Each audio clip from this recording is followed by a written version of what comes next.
Firefighters know that every second counts during the golden hour. That is why first responders trust AMKUS for simple, rugged, reliable rescue tools.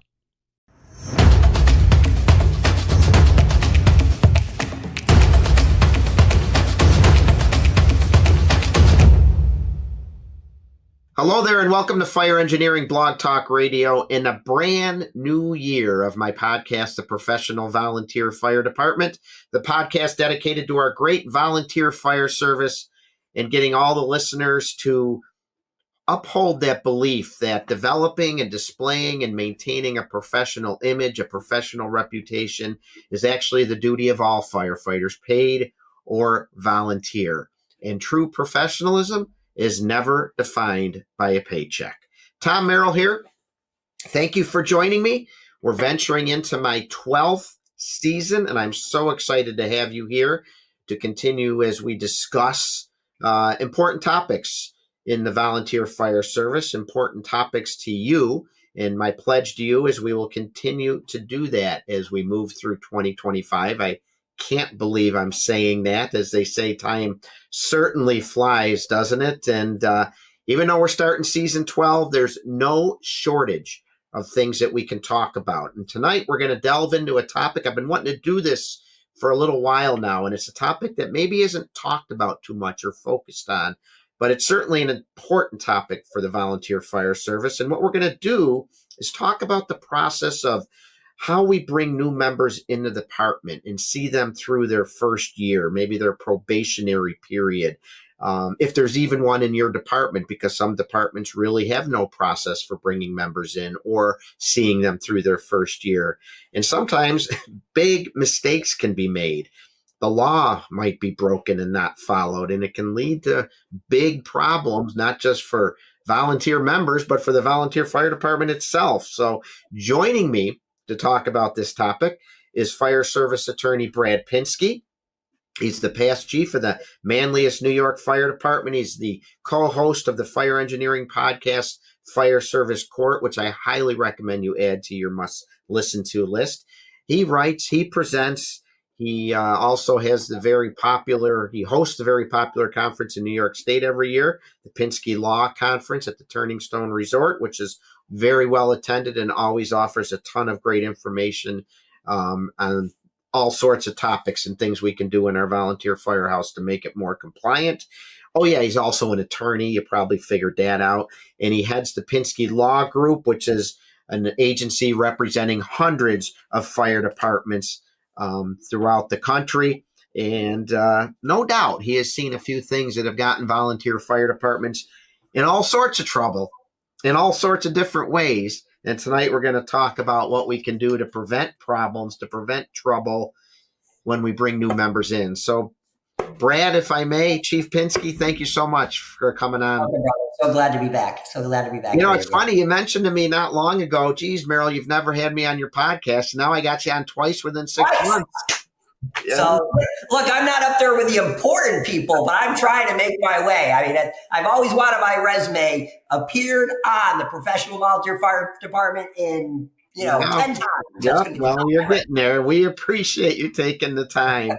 And you're not just an attorney, though. You are one of us. I mean, tell us a little bit about your background because, yes, you're an attorney, but you're one of us. And I know you hold the fire service so near and dear to your heart, and you've had quite a travel. Tell us about your travels.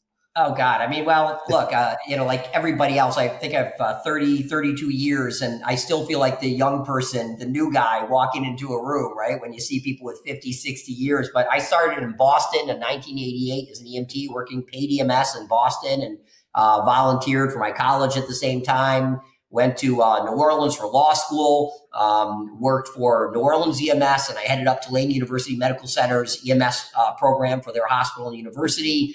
And then moved to, and then started my fire service career in 88 as well as volunteer when we only needed 35 hours of time to become an expert in the fire service. And, and then 20 plus years with my fire department now. Less fire activities after 30 years than that I would like, as my beard shows, but work is so busy. We represent 500 fire departments, and I got to tell you, I've been having so much fun dealing with other people's problems. but here's what's changed, and this is what comes into this podcast. I've learned recently that the interplay between the law and the organization can really affect the recruitment and the retention of members. How we recruit in an effort to be legally compliant, what our bylaws say, and I know we'll get into this, really I've learned has a strong impact. So I feel like I'm having a positive impact on some fire departments by helping them recruit and retain and do better, just better efforts at getting our members, maybe opening the eyes of older members that older ways don't always work. Right. And the law is helping us teach a little bit of that. So. If I may, you just brought up a memory for me of something you said in one of the classes I attended. And I'd like you to share it with the listeners. I don't want to put you on the spot. I'm sure you can remember this story.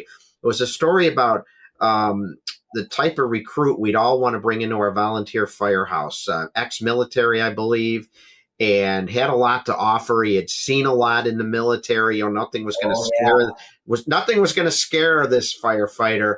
But within a short time, he left the volunteer fire service, and that plays right into what you just said about recruitment and retention. More importantly, if you could just tell that story, that's what a learning lesson. This guy is a good friend of mine. Let's call him Jeff because his name's Jeff. He's a Marine, Semper Fi, right? But he was in Desert Shield. He's probably 45 years old. This guy's built like a freaking tank. Runs 25 miles constantly. Runs to work all the time. He holds 4 master's degrees. I mean, and this guy will run into a burning building. He would do anything. But he joins his fire department. And they won't get him into a class. They don't give him any instructions. They hand him a pager and turnout gear and say, here you go. And he doesn't know what to do with it, right? He can hold an AR-15, but he doesn't know how to put on bunker pants. And, we train on that stuff, right? So he gets no instruction and he's begging to go to class. He says, I'll do anything. If I can't get into the Fire 1 class, he said, I'll do the Fire Police class. And so he says, I'll go take Fire Police. He doesn't care. He wants to do something for his community. And they won't put him in the class. They said, no, you're an interior firefighter, so you got to wait for that class. And they're just not helping him. So what happens? He's begging to be active. They kick him out. They've got a guy who's begging to be active, and they kick him out. Why? Well, he didn't come to any calls. Well, wait a minute. Whose fault is that? And here's the interesting thing. I'll bet you if you ask fire departments, how long is the average retention time of your members? They won't ever include the people who were there for a couple of months or whatever. And you gotta ask this question. How is it that somebody goes through the process of applying, joining, interviewing, whatever? They're dedicated. You've got them hooked. And they walk into your circus of a fire department and decide this isn't for us. Whose fault is that? Theirs or ours? And we've got to take some ownership of the responsibility that people quit because of us. They join in the hopes of being a firefighter, but they quit because of us. But we just say, they weren't dedicated. They weren't the right fit. We never look inside ourselves to see why they quit. So. Sometimes it's a good idea to do an exit interview with people that leave. Find out the real reason that they're leaving. Spend a few minutes, chiefs, commissioners, leaders in your volunteer department. Spend a few minutes talking to these people. I'm sorry to see you go. What could we have done differently? What led to this decision? And yes, maybe his life was busier than they thought, but I think you're right, Chief. I think there's a lot of merit in that. And sometimes we got to look in the mirror and you're not always pleased with what you see. Yeah. And I hate to say it, but I think it goes back to the mentality that we're never at fault. Right? It's not us, it's you. And if we would start taking some criticism and fault on our own and really look at, our organizations, and I'll say this, and maybe this is another topic actually in your county. I'm coming out to Erie to do, virtually, to do a why people join, why people quit the fire service. And, fire departments are complex organizations. And there's a science, I've taken it as part of my master's, about organizational behavior and group dynamics. And those are so important to understanding the complexities of how organizations work and what makes them work and what makes them fail. And people don't get that our organizations are a social science experiment, going live. Yeah. So there are so many things that turn people on and off to our organization that if we would just start asking, what are those things? For example, you walk into your first drill as a new member and you stand around and there's no drill and no one says anything to you and everyone's like, oh yeah, I guess there's no more drill this week, and you can go home. And then what's that person think? That person thinks this is a circus, right? This is an unsafe place to be. They don't even drill. I showed up to drill and we went home because there was no drill. Are you going to stay at that organization? Yet when the person quits, it's their fault, not our fault. Yeah, or something as simple as the person comes in, they see everyone socializing, having a good time. No one interacts with this new person and they feel ostracized. They feel like an outsider, and that leads to a very uncomfortable feeling. And that's a simple thing. Those are simple things that are to fix and maybe lead to more retention success. If we would just open our eyes and take a little criticism and start asking the questions, as you said, start doing a little self-awareness and asking people why it didn't work out, absolutely, we would be better organizations for it. Yeah. Yes. That's not what happens. No. And so several years ago, my department had you come in to review our policies, our bylaws, the dreaded bylaws, and just our ways of doing business. And I've said it on this podcast before, and I've told anyone that in my presentations and that in my 42 years in my department, it was one of the most fascinating committees I ever served on. Thought it was going to be this long, drawn out, boring process. You made it so interesting, so informative. We made a lot of great changes, but it also highlighted a lot of mistakes that can be made. And sometimes they're not intentional at all. Everyone has the best intentions, but the law changes, the ways of doing business change, and a lot of departments maybe don't keep up, and you find these mistakes in areas where they can get in trouble. In the one area we're going to talk about here today is bringing the new member in. So first of all, is it possible in 2025 that departments might not have anything in place for accepting new members? Like, is it possible today that there's no application and people are still just saying, come on in, start today? Do you see that?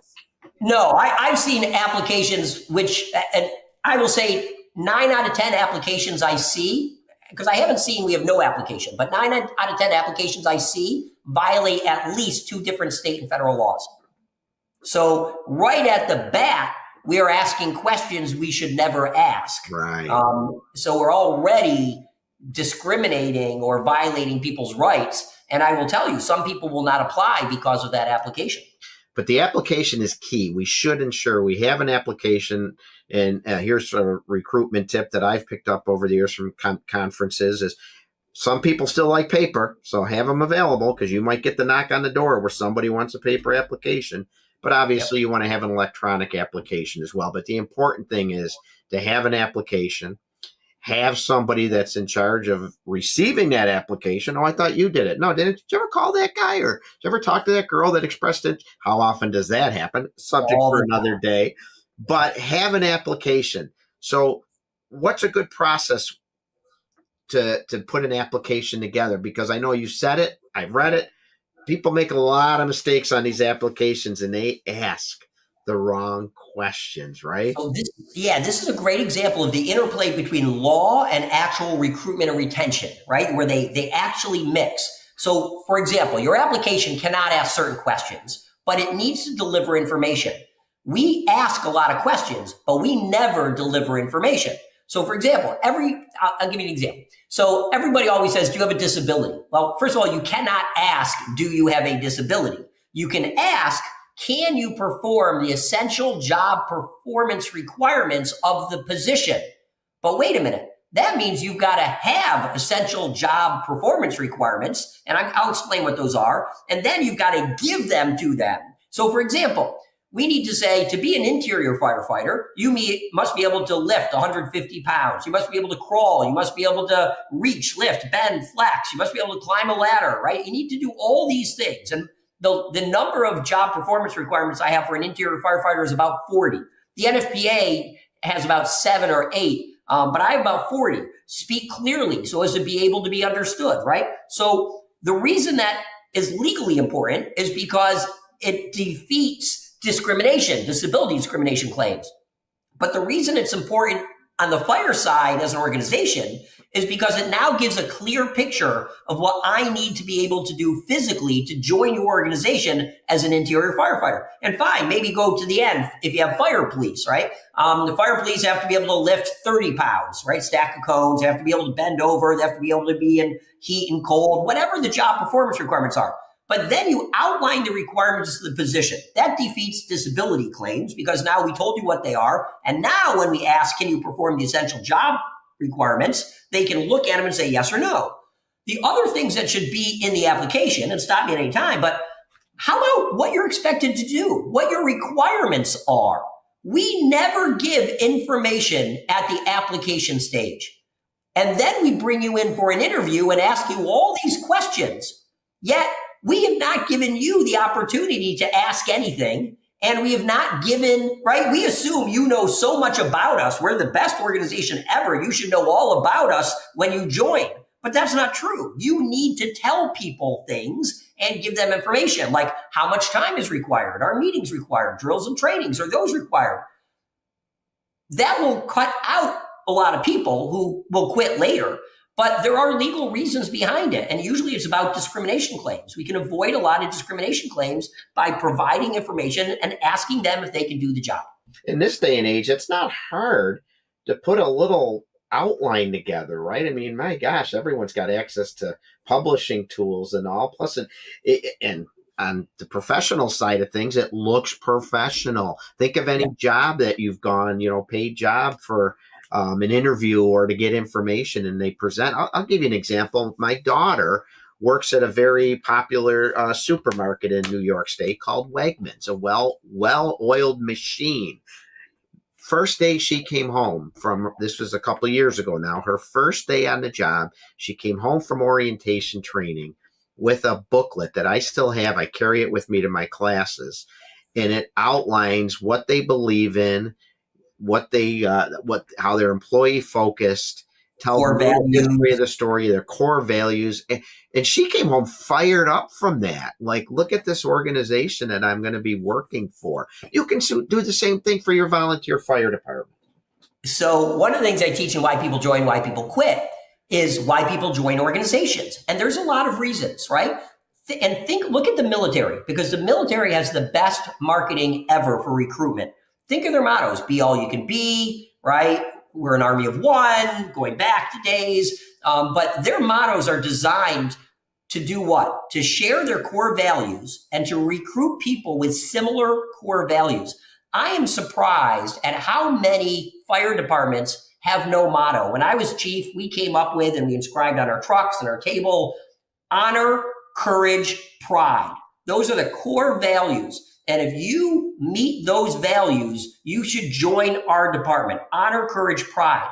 And whenever, there's this thing called the compass. It's your moral compass. When you act a certain way, are you, like when you lash out or you steal or you cheat or you do something good or bad, you should be guided by your moral compass. Who am I? Why am I here? What am I trying to accomplish? And when I do something, I got to tell you, when I do things as an attorney, as a person, as a husband, as a son, I say, like, does this action meet my moral compass? Is it meeting my goals? So when you as an organization say who you are and define what core values are important to you, like I guarantee Wegmans has a phrase that says core values, because that's a standard organizational behavior, organizational thing that we do. You then attract those people. Right? So when the Marines say, with the sword, earned, never given, they're telling you something. We're giving you nothing. You're going to work for it.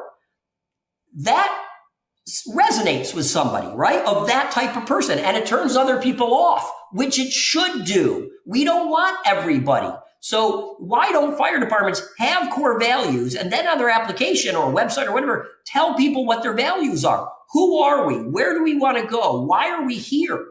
Why do you want to join us? And who do you want to be once you do? And you'll attract people with those core values. Yeah, absolutely. And again, it's not hard to do it. Your branding, it's also called branding. You're branding your organization as a professional agency, but an agency that, you define your agency and you're attracting those types of people to it. So, so important to do that. So important to do that. So we got to be careful with any physical questions or medical questions that we ask. Is it out of line to ask how old somebody is? Is it?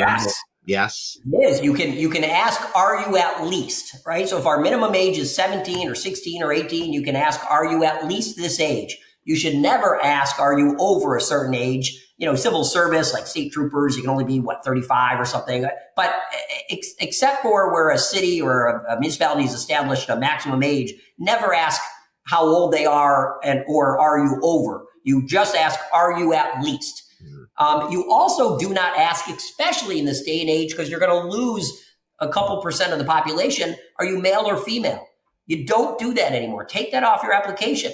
You can agree with it or not, and you can joke with it or not, and I hope people don't. But, and you, Tom, know that I'm very big on gender identity issues in the fire service. If we want the volunteer fire service to survive, we need to recruit our entire community, not the community that we want to have, not your white Republican Christian straight male, right? We want somebody different than our traditional member of the fire service. And so when you put male, female on, you are excluding a significant number of people. So you can ask, are you a minimum age? You can ask, can you fill these job performance requirements? You can ask, do you have availability? But you don't, let me give you the big one. Volunteer fire services do this all the time. They ask for a copy of the driver's license.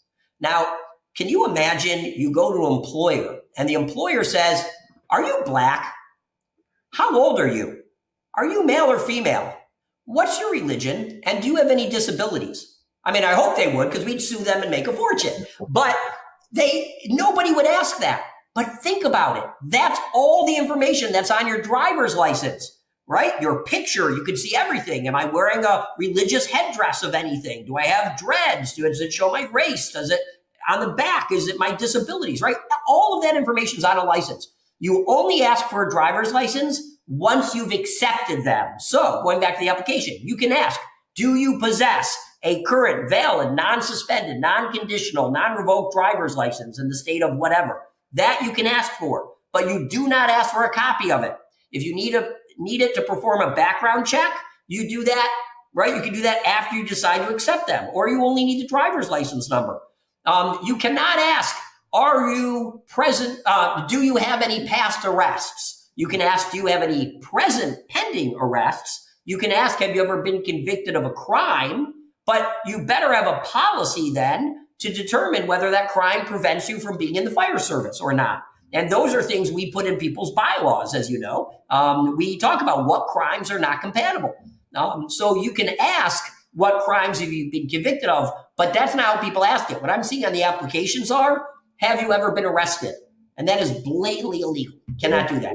Now, I know we want to do a good background check on these members, and some people feel that you have to run it back. How can you do a background check then before you offer them membership if you don't have some of this information to do it? What do you recommend for that?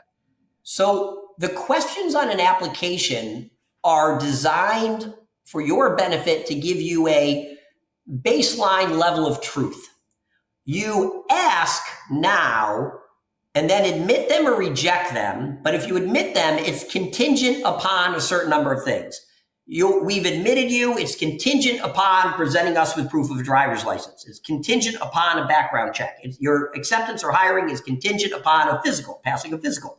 So you do all these things contingent upon. Your application is not supposed to get all the answers. Your application is just a baseline set of things to kind of weed people out.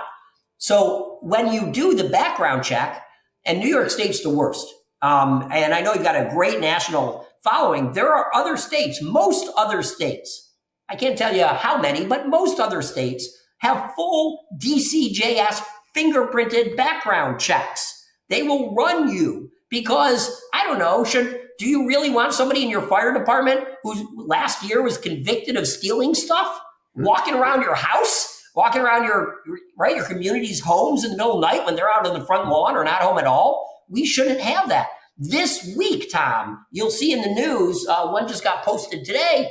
I've had 3 fire chiefs arrested for crimes. Not I've had them. 3 of my clients' fire chiefs have been arrested for crimes. 3 fire chiefs. And one of them had a criminal background. The others did not. But come on, why aren't we doing full criminal background checks, right? In this day and age, and yet New York doesn't do them. Most other states, I venture, will. But you've got to get a full background check. So how do you do it then? What's the proper step to do it? You got to do it after you accept them or tender them an offer to be a volunteer firefighter? I would do it conditional upon. Yeah. Here's why. And this is the same answer I'm going to give when we now talk about the acceptance and the admission process. Listen, if I don't know your protected classes, if I don't know your race, your gender, your sexuality, if I don't know any of these things, your age, then I can't discriminate against you. But if that's all I know about you and I reject you, then it's right. So if you apply and you say, I'm a black female, I'm lesbian, I'm a Muslim, and I reject you, I don't interview you. What basis did I have to reject you other than something disciplinary?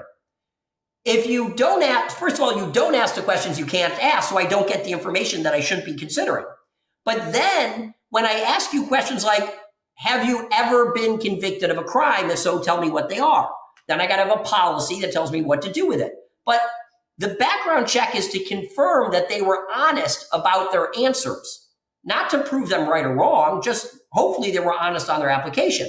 So I admit them, but I do the background check after I grant them conditionally membership. So why am I doing that? Well, why do I get the license after I've conditionally accepted them?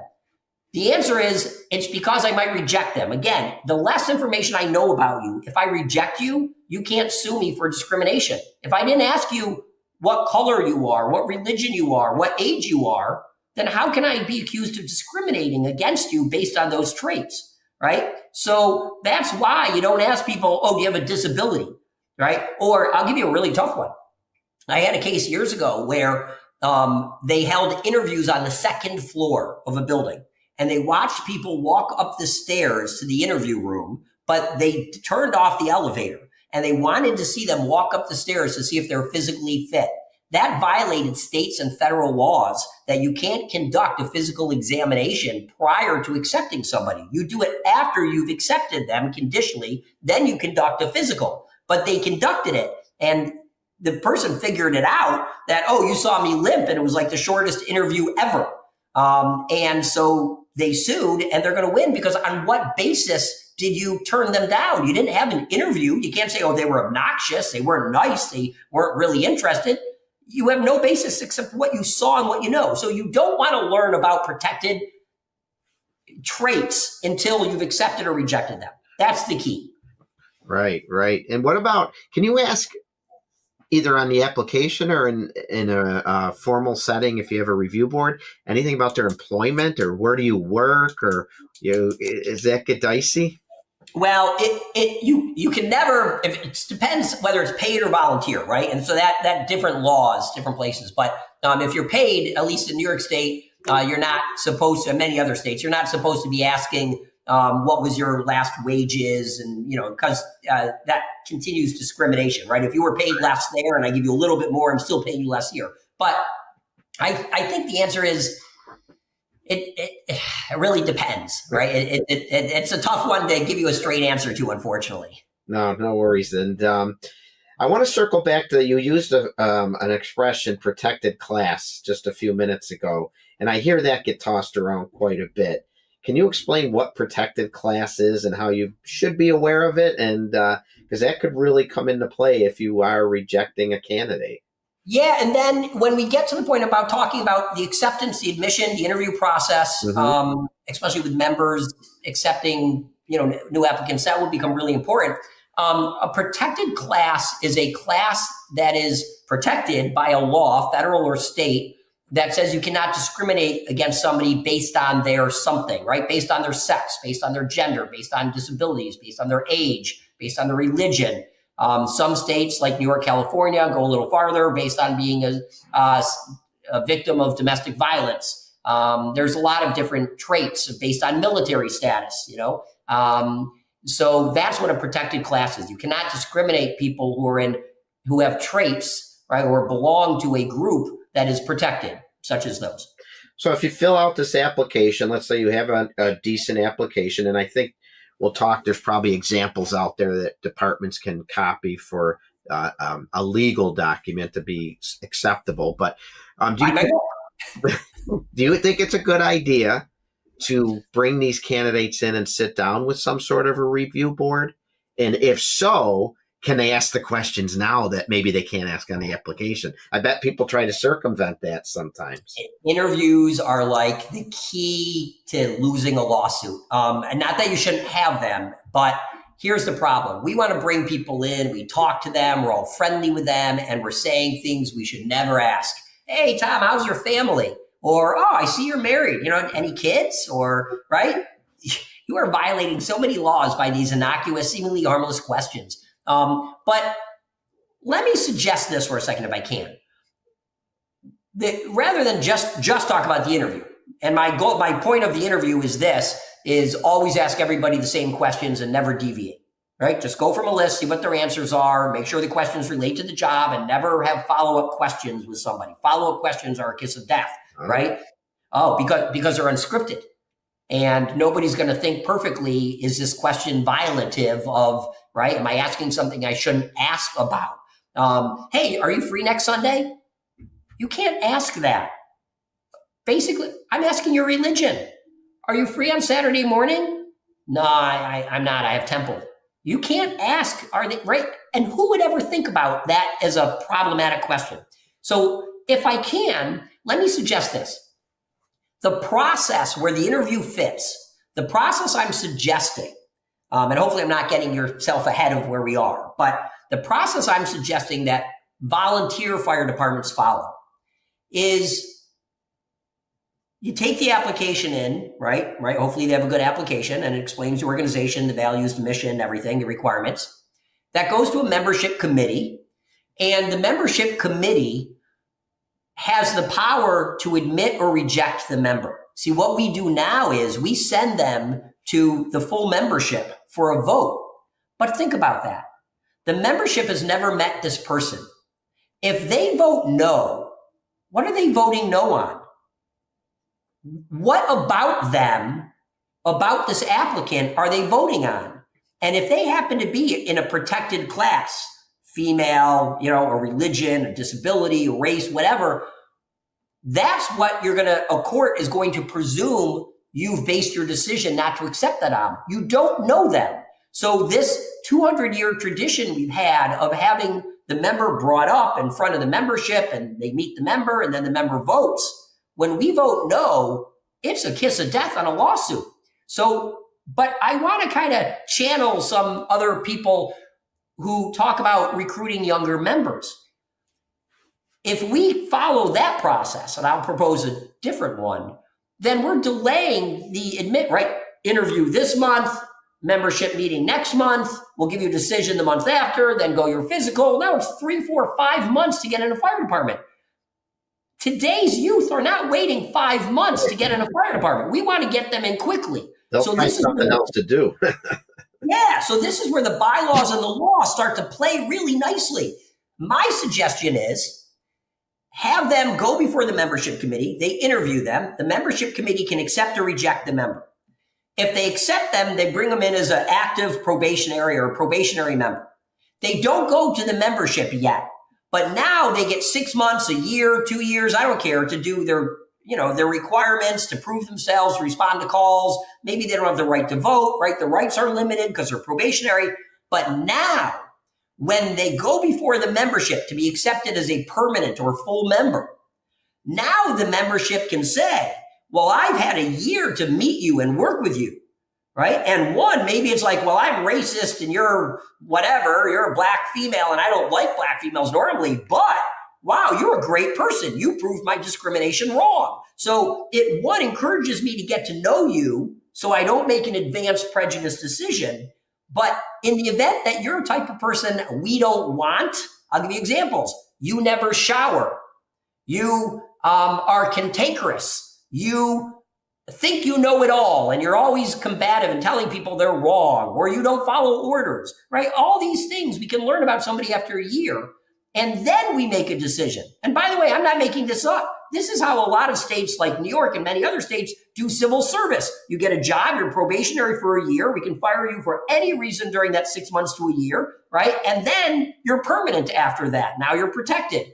That's how it should be in the volunteer world. Get to know the person before you make a judgment about them. And maybe the judgment will be accurate that we don't like you or we do like you. And you know what this also really helps with is, well, I was in fire department A, and now I'm going to fire department B. Everyone at fire department A is bad-mouthing me, but maybe they were the problem. Now when I joined fire department B, I got a year for them to meet me and maybe change my reputation, change who I was, improve myself, or prove them wrong. It wasn't me, it was them. You give me a chance, but I'm not permanent yet. So that's how this plays together. And so at the interview, I'd like to see the interview committee be able to make a decision to admit or reject the member based on their interview questions, which again, standard, never deviate from the question list.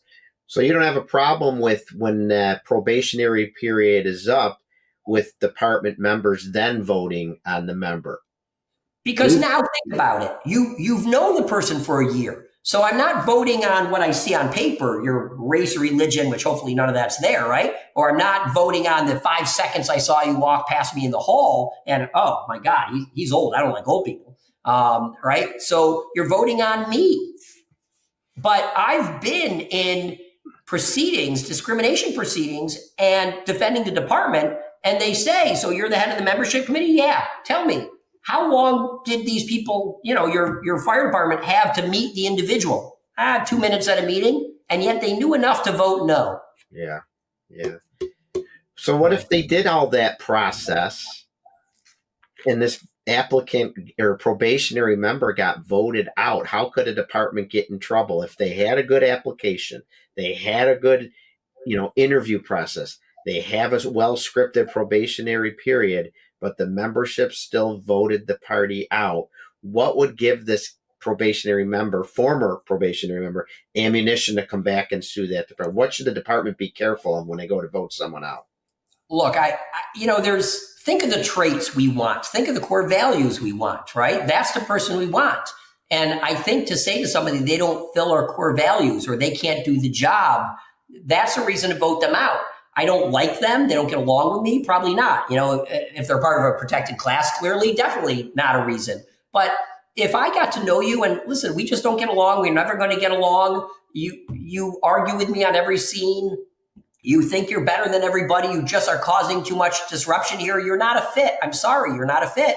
It's based on you, not your race, not your religion. It's based on your personality. And people's personalities are not protected by law. Ooh. There's a line for you. Well, I don't know if I can swear, but I will say what I normally say, because anyone who knows me knows I usually start with 4-letter Latin words.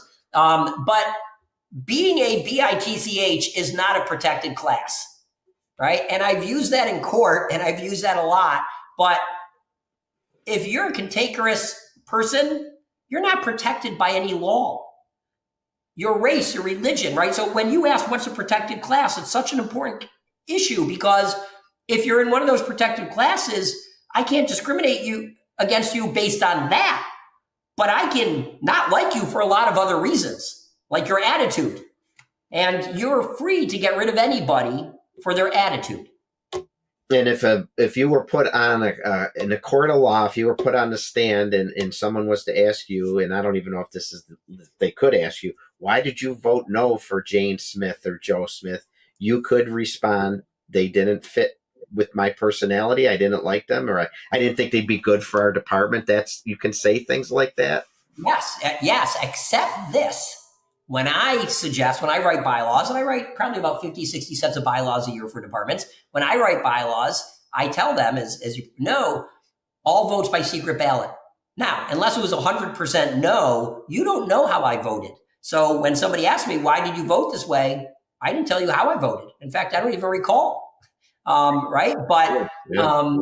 I show of hand votes are bad ideas. Very bad idea. Always do it by secret ballot. But that said, yes, you could say, you know what? Every time I show up, he's not nice to me, or she's not nice to me, or she argues with me, or whatever. But you've got to be very careful about your reasons. But if they're based on personality, that's not going to get you in trouble. Interesting. But you got to get to know the person to be able to make that decision. Right. And you got to have a well-scripted plan and program here in place. It can't be hearsay. It can't be willy-nilly. Give me an example.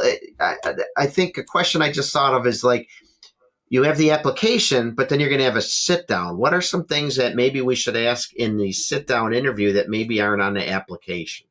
Yeah. So start with, do you have any, well, it's okay to ask somebody, do they have any questions, right? Do you have any questions about the application? But I would say this. I would go through your application and your interview and your bylaws and all that need to kind of all relate together, right? So what I put on the application forms the basis for what I'm asking the interview. What things do I think are important? Can you tell us when you are free? Not why, but when you are free to respond. Here's the hours we really need people. Here's the hours we have drills. Are you available those times? Here's our expectations, which should be in the application of a volunteer. Are you able to meet these applications? Not why, never why, but are you able to meet them, right? I'm not going to say, are you able to come to our Saturday morning drills? No, why? Because I'm Jewish and I go to temple. Don't open the door for that, right? Just ask, can you? Yes, no, never why. So, and that's why I say follow-up questions get you in trouble. So, drill night is Tuesday. Are you free then? No. Okay. The firefighter 1 class, is that what you want to do? Or do you want to, do exterior or whatever? What do you want to do in the fire department, right? For those who have more than just interior.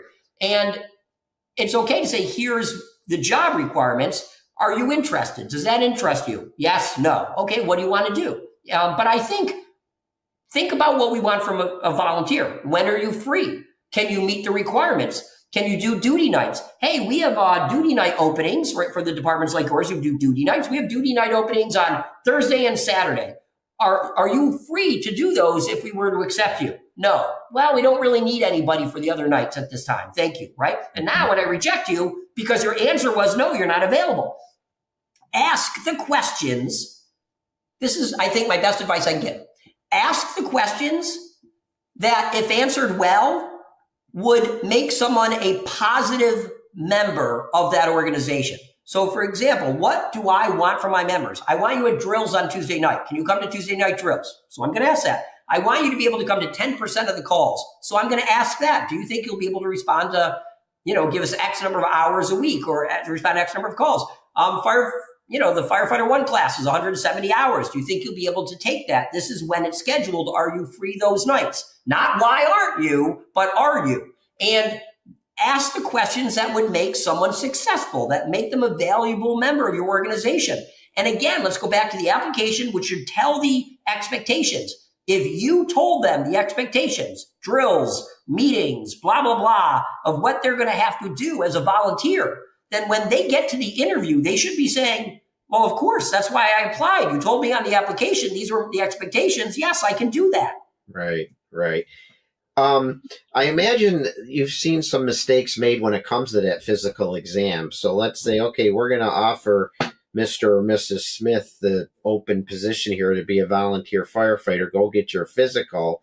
And then the physical information gets shared maybe, and it shouldn't be. And what's the proper process for handling that? Just yes or no from whoever's administering the physical?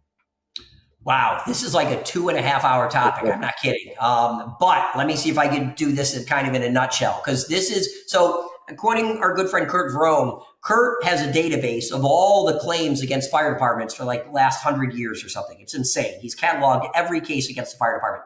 70% of cases against fire departments are harassment and discrimination based. 70%.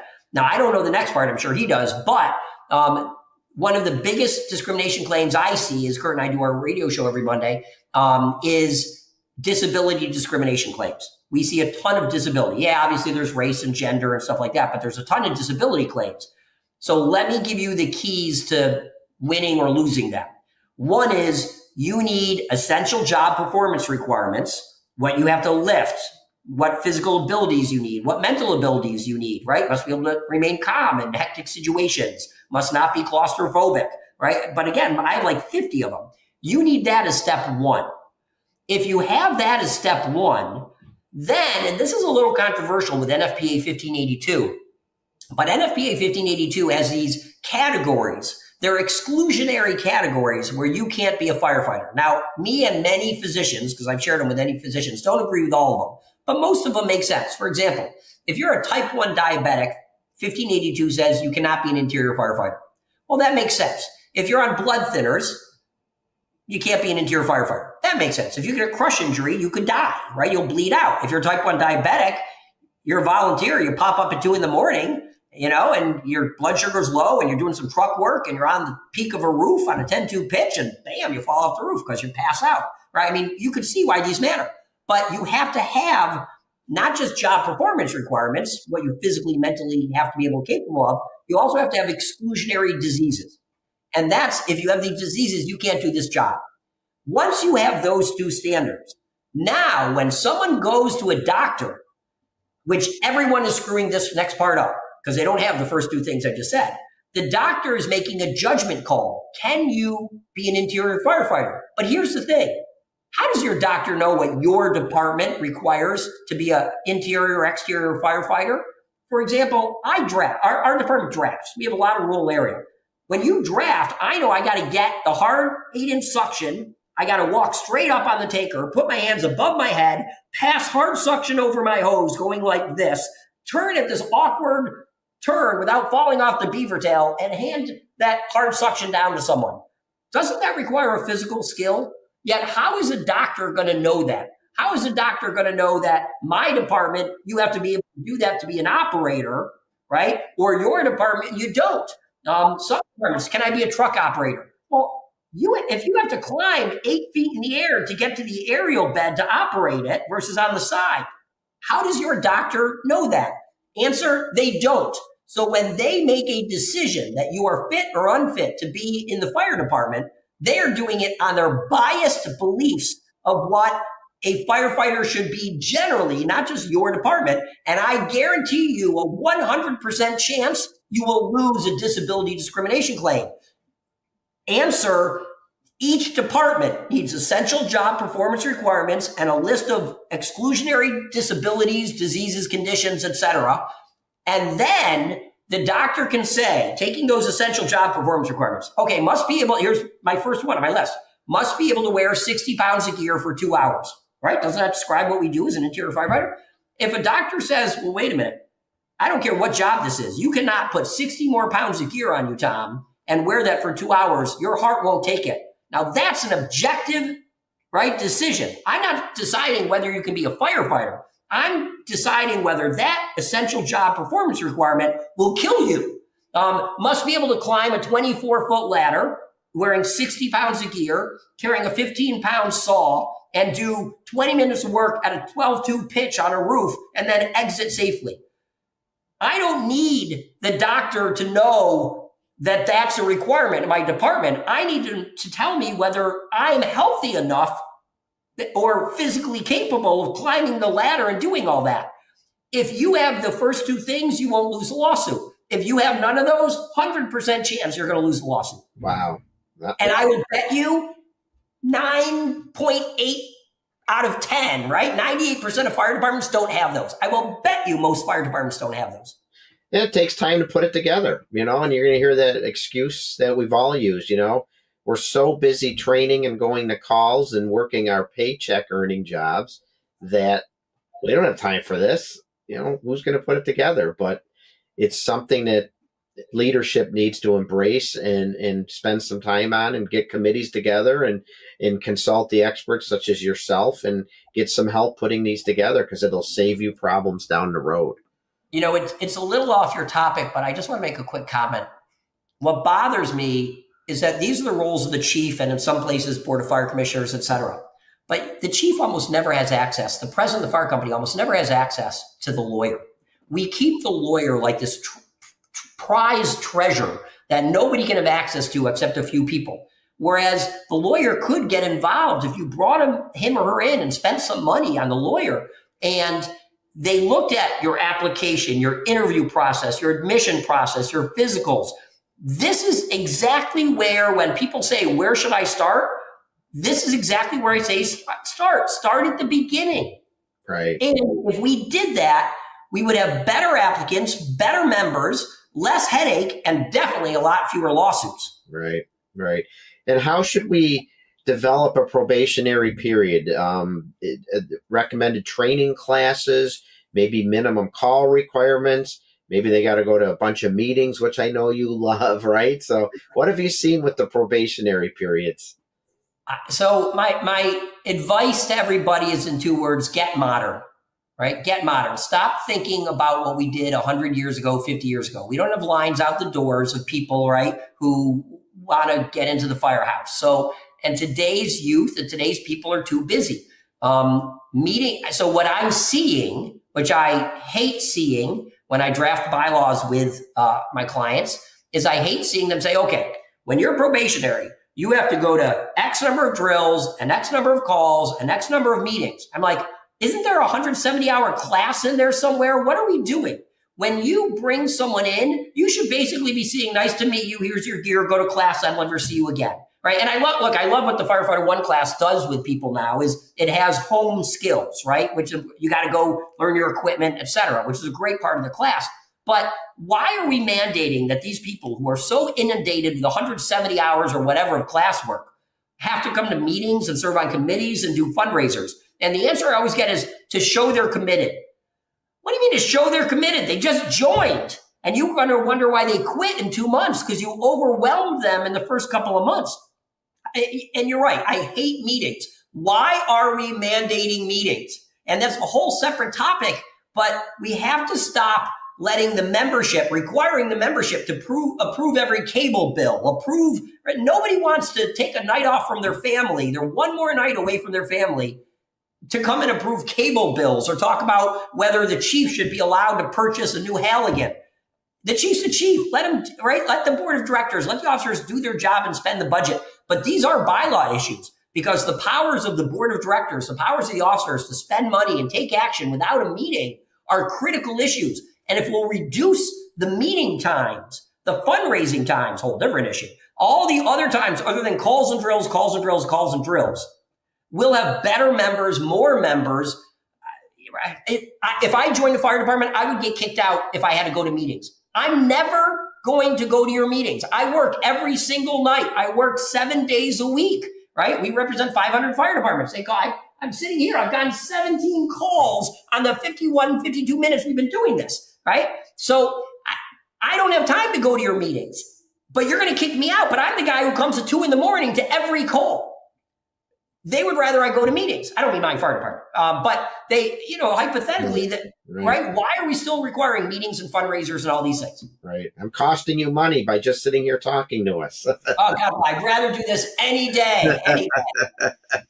So the point simply is have meaningful probationary requirements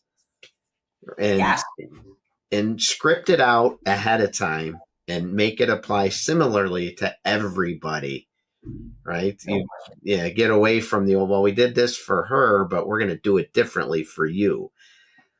So we've been talking for almost an hour on this very important topic. I know we scratched the surface. There's got to be a few things that maybe we didn't get to that you can think of with this topic about the importance of how to bring members in and the importance of asking the right questions. There's a federal law on this, and it's before the member even requests an applicant.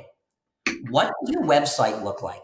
And I wish we could pull up some websites, but if your website has all shiny white faces of males, that's who you're recruiting. I do this. I'm going to do it at a couple upcoming conferences, but I show an Army video or a Navy video from 1980 something. It's all men. Somebody commented, it looks like the Village People. Right, but it's all white men, big mustaches, no women, no people of color, nothing, right? And that's who they're trying to recruit. People should start looking at your websites. Recruitment starts way before the application. way before the open house, right? Recruitment starts at your website. Recruitment, and when you have a website, hopefully everyone will have a website, you need to diversify. And look, if you have one female, I don't care, highlight her. It's not how many you have, it's how many you want, right? Firefighting does take a community. And I'm not saying that the fire service world should be open to everybody, but let's at least show people who we want. So to have just the same homogenous group of people, well, that's who you're going to attract, right? Mm-hmm. So there's a fire department in Long Island, which I love. I won't say who it is, but Billy G's old stomping grounds. And they have a website, and their website is so diverse. And they just have, it's like the Brady Bunch pictures, boxes of people, but they're like, come join our family, come join our team, whatever it is. But none of the people look alike. Facially, color, gender, they don't look alike. That it's the greatest video because I can see myself there. If you look at sheriffs, there's a lot of sheriff videos, and they show, like, there's one I have. It's a young, or a poster. It's a young female sheriff, and she's like, "Come join us." Well, wait a minute. Who are they trying to recruit? And that's why I talked about the military videos. Watch a Marine video today. Watch an Army video today. It is as diverse as can be. Why? Because they're trying to recruit everybody. So my advice on your point of what we haven't covered is, let's talk about before the application. Let's talk about what we ask for, what we promote, who we're trying to attract. And by the way, courts look at this too. There is a law that says you cannot discriminate against any protected class in the advertisement or recruitment of individuals. You've got to look at your website. I had one client who put everything in small fonts on their application. I said, "Why are you doing that?" They said, "So old people can't read it." Wow. Yeah, you've probably seen a lot. I know you have. And, that advice, while so simple, is probably very hard for a lot of organizations to accept and take. Especially, there's departments that are 200 plus years strong in tradition. And I'm a big supporter of traditions and customs, but you got to protect yourself and do what's right. And, when only 9% of the fire population is female, do you think there's an opportunity out there for increasing your membership? Yeah, I mean, but yet we don't promote that, right? Because people are still believing women can't do the job. We would rather take in the fire service the 400-pound male, and I don't mean of muscle, right? Not top weight, bottom weight. We would rather take the obese, morbidly obese male than a fit woman. Right. What are we doing? In the well-run professional volunteer fire department, if it's put together the right way, there's a role for everybody for the most part. And if, like you said, put the job descriptions together. People can apply for those different positions in the department. And if it's done right, you can have a well put together, well organized department. No doubt about it. Chief, I can't thank you enough for coming on and talking about this important topic. Any last words of advice? So we want to have job descriptions. We want to put together an application that's asking the right questions. We want to conduct interviews that are asking the right questions. We want to have the right probationary period with decent requirements, but practical requirements. If anyone wanted to talk to you more about this, can you? Please email me. My website is www.pinskylaw, PINSKYLAW.com. And my email is just as simple, brad@pinskylaw.com. So anybody is more than welcome to email me. I love having these discussions. Sometimes it leads to business. Sometimes it doesn't. Most times I prefer when it doesn't. But I love these because ultimately what you are trying to do, what a lot of us are trying to do, is not just save the volunteer fire service, but promote the volunteer fire service, return it to our glory days in a new modern era. And I think our glory days can come. I think people will return to the volunteer fire service once the old group realizes the old ways were great in those days, but now we need new ways. And we can return to the glory days just in new modern times. And, it's so obvious what's right in front of us. Again, what could be an impediment to recruitment, hearing about the lawsuit at the volunteer firehouse down the street, hearing about what they did to discriminate or some other unethical action or something like that. So, you can put your machine together and give people reason to join your department. And can I share just one great success story? There's a department down near Ithaca, New York, near Cornell University. I won't say who it is, but they were dying for members. They had very few members. And we had a lecture. We started talking about diversity and accepting people. And, some people, especially gay and others, won't necessarily join a fire department because they think they're going to be harassed or whatever. And so this one fire department went to Cornell, which is right there, and started promoting diversity and inclusion in their fire department. They had, I think it was somewhere between 9 and 17 new applicants immediately, and they were all in the LGBTQ community. But great firefighters, great people. I promote them. I keep running into them. They're like, you keep talking about us. But I'm like, you're a success story. Your story is if you open the door to people, if you open the door to your community, to the right people, they will come in and serve. But people don't always feel included or welcome, so they don't join. Yeah, great advice. Great advice. Don't be afraid to try new ideas. Again, just because you've always done it a certain way doesn't mean that you shouldn't because of the law, but you don't be afraid even if it's not the law, don't be afraid to try new ideas. We said it with our hours program. What do we have to lose, right? You might have to tweak it, but don't be afraid to try new ideas. Worst that happens is we fail. And be careful bringing new members in. Don't open yourself up to a lawsuit. Don't open yourself up to discriminatory accusations, anything like that. Take your time, put a good program together. It'll pay off hugely. Chief, thank you so much. I really appreciate you taking the time. I wanted to spend an hour with you so you can get back to all those phone calls and emails that are waiting for you. I really appreciate it. We're going to do another show.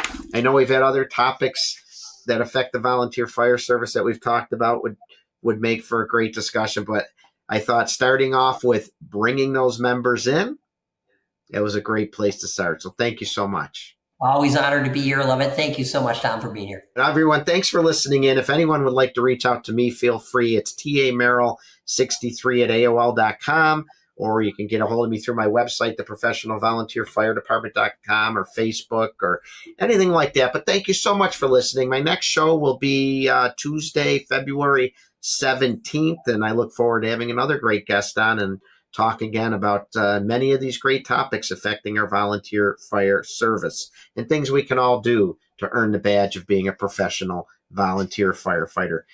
Take care, folks. Remember, true professionalism is never defined by a paycheck, and your residents are owed professional service delivered by professional firefighters representing a professional organization. Take care. Firefighters know that every second counts during the golden hour. That is why first responders trust AMKUS for simple, rugged, reliable